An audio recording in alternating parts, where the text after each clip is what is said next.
किसान साथियों राम राम। आशा और उम्मीद करता हूं कि आप सब ठीक ठाक होगी।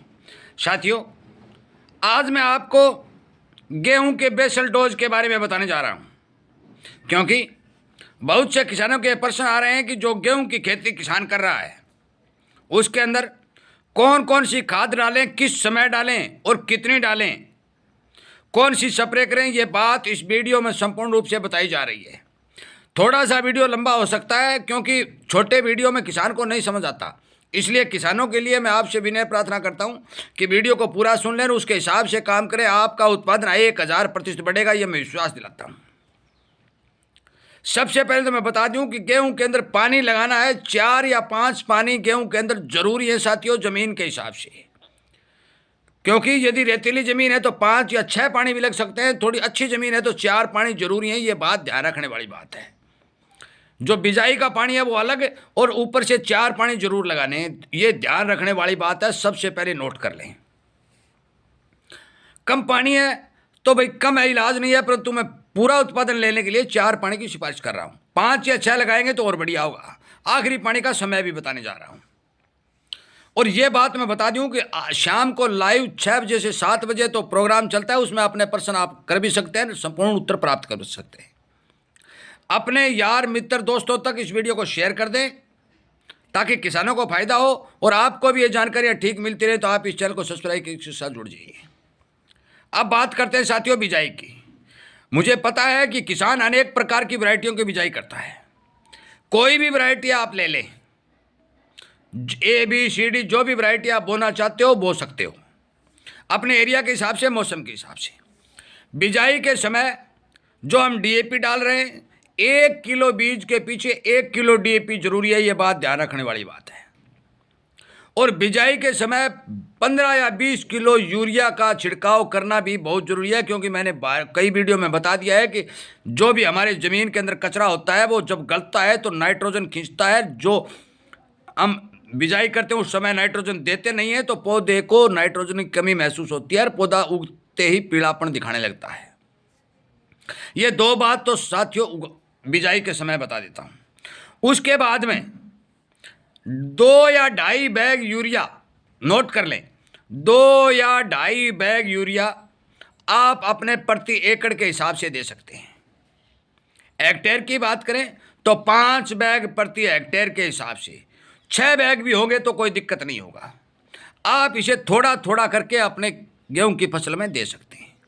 इसके साथ करना क्या है, जो आप 2 बैग यूरिया ले रहे या 2.5 बैग यूरिया ले रहे साथियों, कम से कम 2 या 3 किलो पाउडर फॉर्म वाली सल्फर जो 80% होती है, मैं लगातार ये बता रहा हूं कि यूरिया के ऊपर मिक्स करके यूरिया में थोड़ा पानी का छिंटा लगाएं, उसमें वो पाउडर फॉर्म वाली सल्फर डालें, उस पर लेप कर दें और उसका खेत के अंदर छिड़क दें।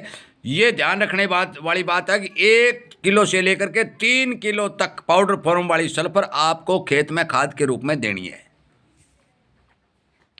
ये खाद आप डाल दोगे तो आपका संपूर्ण उत्पादन ठीक होगा। परंतु अब बात करते हैं कि पत्तों के द्वारा हम कौन कौन सी स्प्रे के द्वारा खाद दे सकते हैं जो कम से कम खर्च में हो।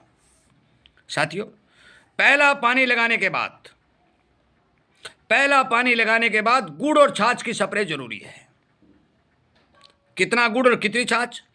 आधा किलो गुड़ और 5 लीटर छाछ प्रति एकड़ के हिसाब से, 1-1.5 किलो गुड़ और 10-12 लीटर छाछ प्रति हेक्टेयर के हिसाब से 100 या 150-200 लीटर पानी में घोल करके अपने गेहूं के ऊपर स्प्रे कर दें।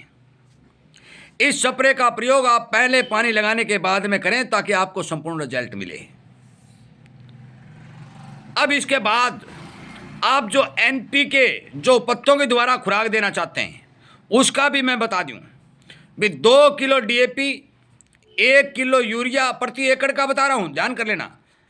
1 किलो यूरिया, 1 लीटर छाछ, 200 ग्राम गुड़, ये सारा का सारा मिश्रण जो है 10 लीटर पानी के अंदर एक टंकी में डाल दीजिए। और 3 दिन बाद उस यूरिया और DAP, गुड़ और छाछ के घोल का स्प्रे आपको संपूर्ण रूप से अपने खेत में करना है। मान के चलो कि आपको ग्रोथ प्रमोटर के रूप में कहीं बाजार में नहीं जाना पड़ेगा। यह बात ध्यान रखने वाली बात है। अगली बात, लास्ट में हम करते क्या हैं कि गेहूं के अंदर कोई स्प्रे नहीं करते हैं, ये यही डीएपी यूरिया की करते रहते हैं। लास्ट के अंदर जो मैं पहले बता चुका हूं कि जो पोटास लिक्विड फॉर्म वाली आती है, K2O फार्मूला की आती है, उस पोटास का 100 या 150 ग्राम प्रति एकड़ के हिसाब से अपने खेत में स्प्रे करें। आपके दाने में चमक बढ़ेगी, आपका दाना मोटा होगा और आपके पौधों की रोग प्रतिरोधक क्षमता बढ़ेगी। और इस पोटास को आप डीएपी यूरिया में भी मिला सकते हैं, गुड़ और छाछ में भी मिला सकते हैं। इस बात का ध्यान रखना है साथियों।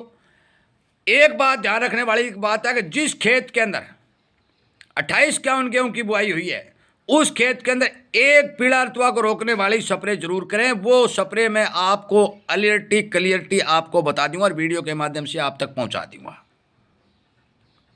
अब बात करता हूं लास्ट पानी कब लगाना है साथियों। 15 मार्च से लेकर 25 मार्च के बीच में गेहूं में एक पानी लगना जरूरी है, चाहे वो कोई भी वैरायटी हो।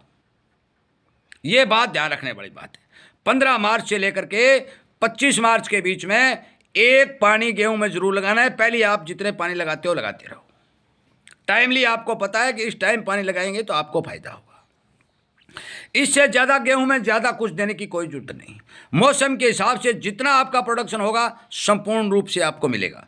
आपने ताकत वाली स्प्रे डाल दी, आपने ग्रोथ प्रमोटर की डाल दी, आपने दाना मोटा और चमकदार बनाने वाली डाल दी, आपने नाइट्रोजन डाल दी, आपने डीएपी के रूप में फास्फोरस डाल दी, और आपने पौधे को हरा भरा रंग बनाने और फंगस को रोकने के लिए सल्फर का प्रयोग कर दिया।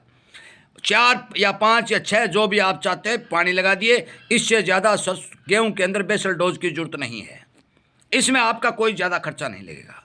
इसलिए मैं विनय निवेदन प्रार्थना करता हूं कि जिन किसानों ने लाइव सेशन में जो प्रश्न किए कि गेहूं में बेसल डोज बताइए, मैंने उन किसानों के प्रश्नों के उत्तर देने के तौर पर यह वीडियो अपलोड कर दिया है।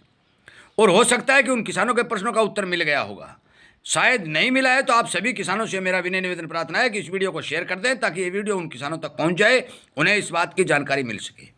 वीडियो सुनने के लिए, चैनल के साथ जुड़ करके सब्सक्राइब कर करके किसान हित में काम करने के लिए और लाइक और शेयर करें, सभी बातों के लिए मैं आपका धन्यवाद करता हूं। उम्मीद करता हूं कि जरूर इस बारे आप विचार करेंगे। जय हिंद।